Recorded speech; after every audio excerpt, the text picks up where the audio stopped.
afternoon, ladies and gentlemen. As in Thailand, we say "Sawasdee," and we do it this way. It means hello, thank you, and goodbye. And we keep a bacteria to ourselves. Now, I would like to take you through a revolution, but we call it a cheerful revolution, at a small school in Thailand where yesterday was also tomorrow. And it's called the Bamboo School. You can see the bridge behind me. We built that bridge by digging up a pond so we could have a bridge to tell the kids why we have a school. A school is a bridge to take you over troubled waters. You will come across many, many things in life that you have to learn how to get over. And that's what the school is for. And this is what I think education looks like today. It needs a lot of help. Not just in my country, but in every country. And lots and lots of people want to help, are trying to help, but perhaps there's a way ahead. And this is generally what happens in Asia. Education concentrates on rote memorization without enough emphasis on life skills and occupational skills. Go back when you finished secondary school. What did you learn from school that you could use in life? How to add up once in a while, and how to spell most of the time. And there is a huge gap between the skills that we're taught in school and the skills that we need in life. I think everyone seems to agree on that. And in fact, much of our education today is not preparing us for the world of tomorrow. Sometimes not even for the world of today, perhaps for yesterday. And therefore, I don't think anyone here would disagree that schools have to advance from this to this. And invite the private sector and universities and everybody else who wants to help education, because everyone gains. You come in and help education. Don't just leave it to the government. We need to help the government. And the school has to change from being solely a school for students into a lifelong learning center for all members of the community, and at the same time act as a hub for improving the quality of life and income in surrounding communities. Schools have to get parents out of poverty, not put them into poverty, and that can be done. A school can be a savior of a country, not the military, and I think that's going to happen in my country.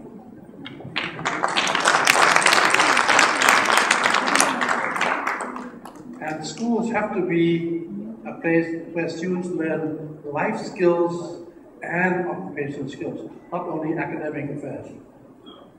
As pioneered by this school in northeastern Thailand in one of the very, very poor provinces. It has the cooperation of the Ministry of Education and the Basic Education Commission. And this is what we're trying to foster Asia's new generation of citizens. We're going to schools like going to a movie theater, not going to a hospital. Everyone wants to ask questions. They want to participate. They want to get to school. And it is in an atmosphere of happiness. We've got to make the school a happier place than it has been. How do you do it? There are many, many ways of doing it. And the objective of this school, the Bamboo School, is all built of bamboo, is to produce good citizens who are honest.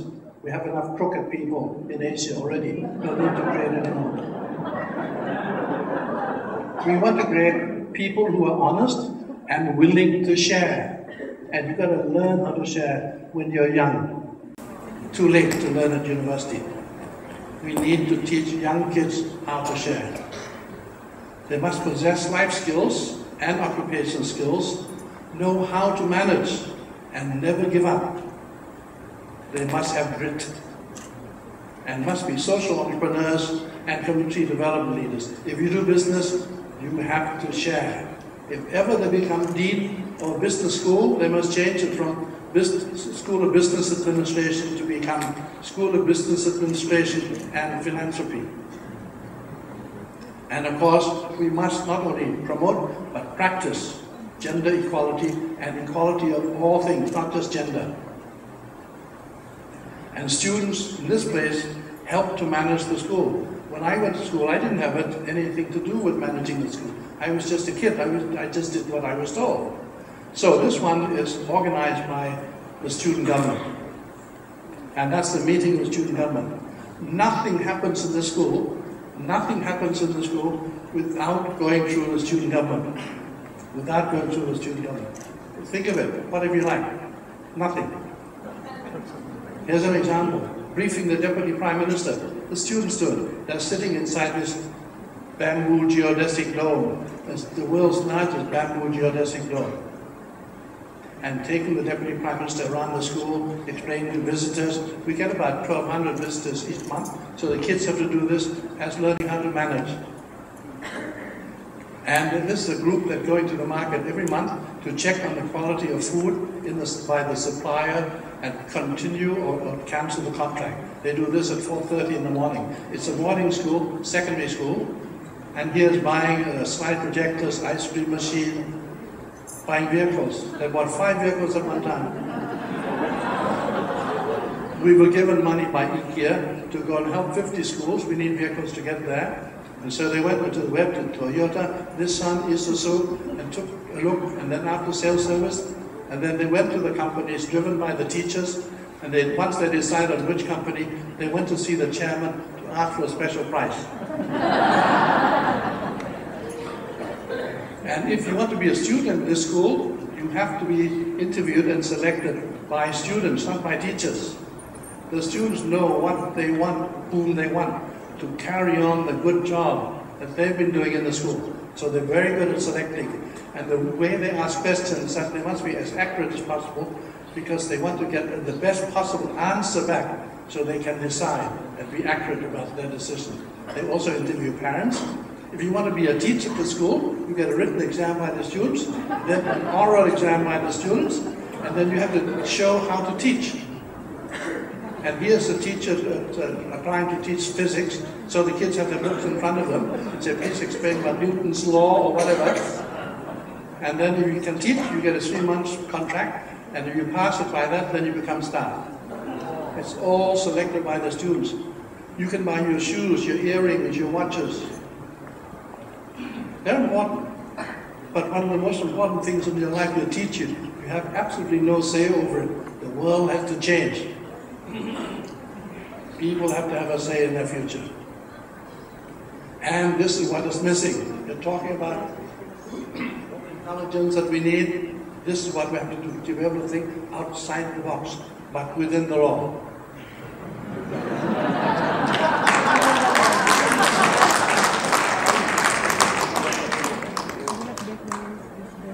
And this is a walkway in the school, but it's also a dictionary along the way. There are words all along. And there's one on sex education called Sex Walk. We have one on the Sustainable Development Walk from the UN and so on. So you walk past 6 times a day and you learn. You don't open a book 6 times a day, and it's colorful. And art, why do you have to do it on paper in the classroom? Why not up a tree? Our relatives came down from the tree, go up there and see what it's like. And this will be very good for the Philippines. There are lots of coconuts here. Very simple artwork. And inside the classroom, you can see it's all bamboo. And we have glass tables for transparency. There's nothing you can't see below the desk. You can see it all. And we have question time. Each subject, you must have a time when students ask questions. They prepared beforehand. And if the teacher can't answer it, he must go to Google and the next session give the answer. And also, the teacher will give you an answer and you must come up with a question. That's another way of learning. The teacher might say, Manila. You have to come up with questions that give you the answer of Manila. Or the teacher can be more simple and say 6. You have to come up with questions such as, what is 3 plus 3? What is 3 times 2? What is 7 minus 1? And before long, there are hundreds and hundreds of questions just for one answer. Therefore, be careful. Don't believe anything so easily, especially today on social media. And all of us work in teams. If you're a surgeon, you're an army officer, you're in the bank, you're police, or you're a thief, you work in groups. But homework we do singly. Must start having homework in groups so they can learn and help each other. And also sex education is very important. One of the things that the schools do not teach you how to be a father and how to be a mother and when not to be one either. Most of us become mothers and fathers, yet we don't teach them at all in school how to be a mother and how to be a father. This must be a new introduction. And also let them understand about sex, that all life forms on earth are born with an interest in sex, whether you're a bug, you're a fly, you're a monkey, you're a horse, or a human being. We have an automatic interest in sex, not by choice. So understand it, master it, don't be the servant of it, and make sure it's the right time and the right person. And also we have lessons that kids, teachers, they have to go and select subjects that are not related to their academic studies. For instance, they can talk about the Philippines, or Mount Fuji, or how to make ice cream, whatever, and to teach the teachers. But the teachers will ask them questions, so they have to prepare very well, and they end up being good students themselves. And we have a salary for students, because teachers get salaries. Students would like salaries too, but based on performance. If you get 90% in your exam, you get 90 pesos, let's say. If you fail, you get 20%, you still get 20 pesos. Where else can you fail and get an award? It's to show failure could be the beginning of success. Don't worry about it, work harder. And also discipline. We are now slaves of the telephone. We only like to use it for 1 hour. You must do 3 letters a week. You must also sit in a wheelchair, everyone, for 1 day per month to learn about the realities of life. They do not eat on Sunday evenings, not for any religious reason, but to learn about hunger and realize that on that Sunday, approximately 800 million kids are going without dinner. That's how it feels. We don't learn from reading a book or looking at a video. And also we have a second chance project where we bring in pregnant girls from other schools who of course didn't have a chance at learning sex education, to say, you're a good person. You're just like your mother. The only difference is that she chose the right man at the right time, but you didn't. It's okay. We love you still. So they come in and we take care, all our students take care of the girls who are pregnant coming in, and when the babies are born, you've got all those so many aunts and uncles who want to help take care of them. This is empathy and saying that we're all equal. We all make mistakes. We must help other people. And what is interesting about this is now the students have, the government have now preparing a daycare and the future kindergarten to take care of the new babies that will be coming in with the mothers. So we'll have a school where both mothers and students and babies go together at the same place. And they're learning about tissue culture, usually taught in universities, 3rd and 4th year in agriculture. We do it for grade 7. You can do from 1 banana tree into 5,000 in a year and a half. And you can send it by mail, so you can be up country in doing it. You must learn how to do business. We have loan fund for approximately 20,000 pesos per student. You must do it in a group, and it's a social enterprise. We're now coming up with a curriculum for the whole country about social entrepreneurship, but we want to call it business of sharing. And as part of that business, smoothies, ice cream, chicken raising, and they have to sell 2,000 eggs a day, so it's quite a lot of eggs. So they're pretty good at it. They've now designed a special sizing machine, how to size a chicken eggs quickly into the 5 sizes. And they have to learn how to make cement rings to contain earth, for growing vegetables and also for decoration. And all the vegetables can be grown in these cement rings when the soil is poor. And also growing vegetables in basket. So we don't need land. We can do it in the sun. As long as there's sun and there's baskets, don't need any soil. You can use coconut fiber. And mushroom, 200% net profit. And this is very, very good bean sprout. It automatically opens the lid when it's ready for picking. And the girls are making hydroponic systems from PVC pipe. You can see the girls doing the job, the boys are watching. Very typical Asia. And these are the hydroponic systems the students are taking care of. They can do so many things. Kids today are adults today already.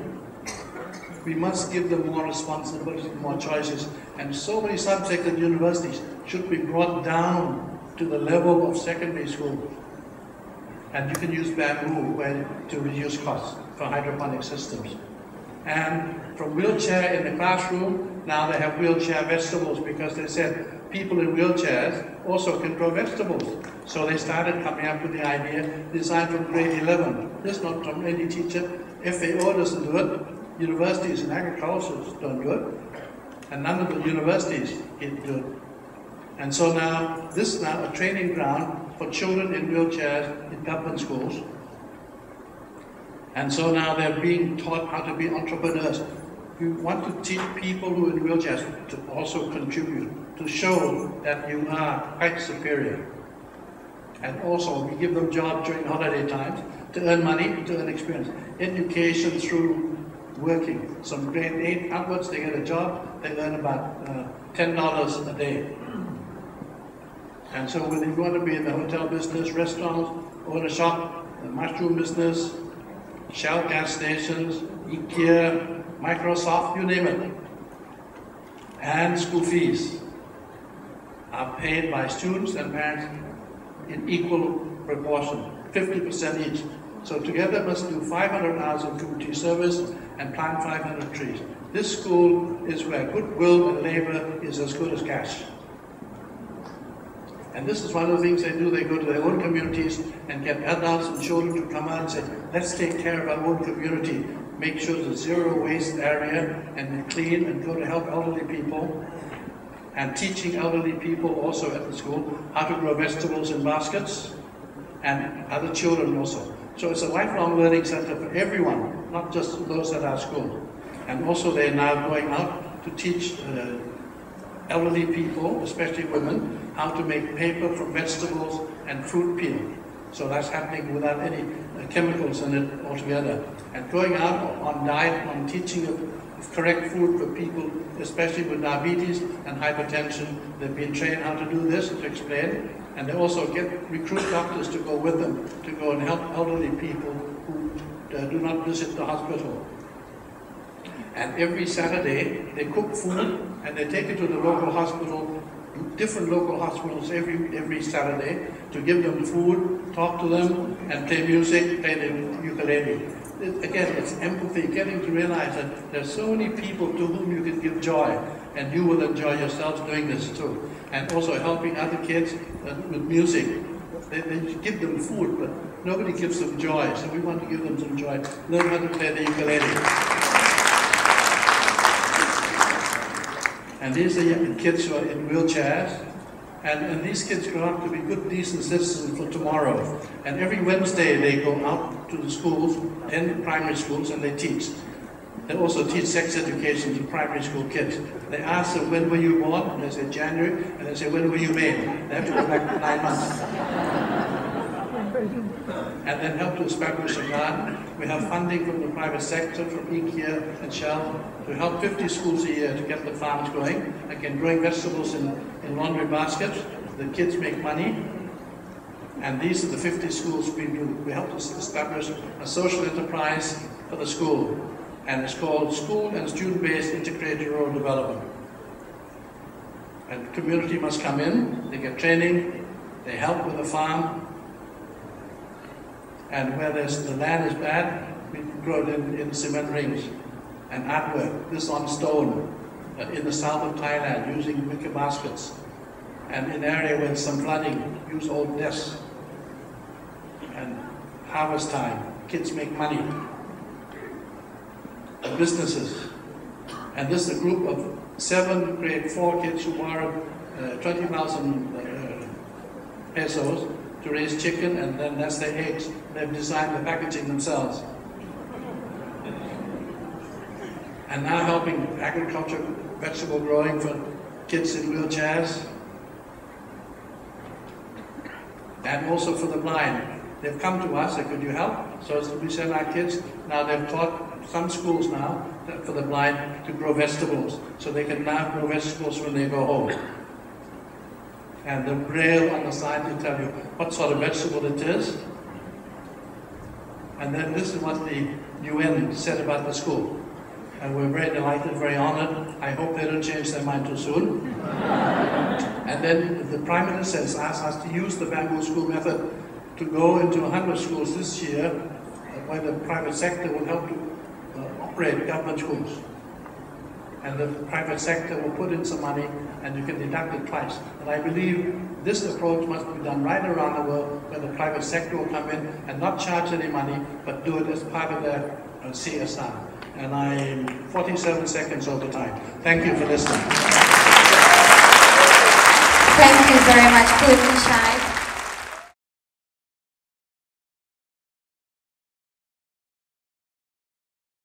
Hi, good morning.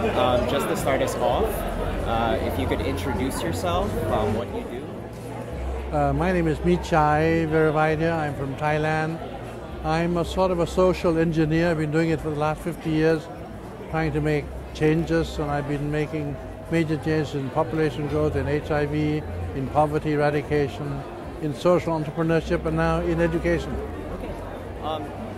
Since we just came out of the morning session, what was most impactful for you, or what is the biggest insight that you've gotten so far? To me, one message that I wish had been there was a lot of good messages, was that tomorrow should have begun yesterday.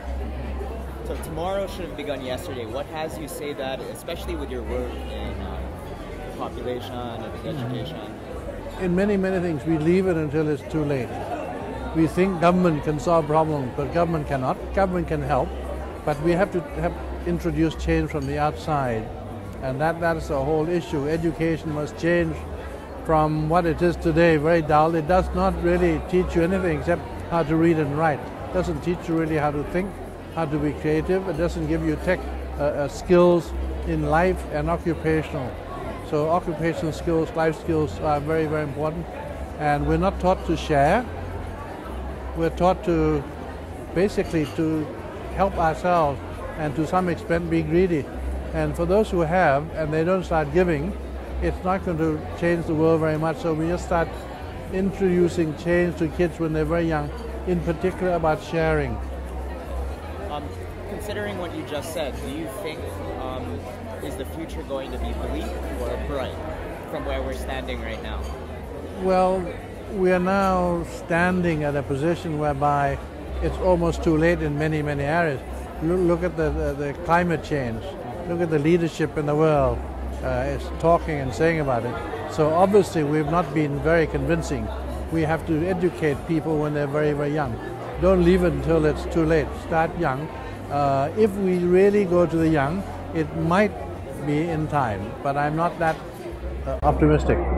Not that optimistic? No. Okay, one of the big polls that came up is that people came here for new ideas, but then more than new ideas, what types of actions do you think that the delegates and the rest of the world should take after this conference? Well, go back and start something and start changing through children. Don't wait till they're adults. We have to start very, very young, be it in terms of honesty, be it in terms of sharing, giving, in terms of helping people around you. Why aren't kids in government-owned schools where education is free, helping them clean up the villages where they come from? Because we've not asked them to do it. So we have to give more social responsibility to children. And the other one is that we're thinking of corporate social responsibility will be helpful. That's not enough. We need individual social responsibility, ISR. And even before then, we need children's social responsibility. So it all begins with children, and it should have begun yesterday. So taking on really moving forward and making sure that children are involved and responsible for our future. Yes. Thank you so much for your time. Thank you.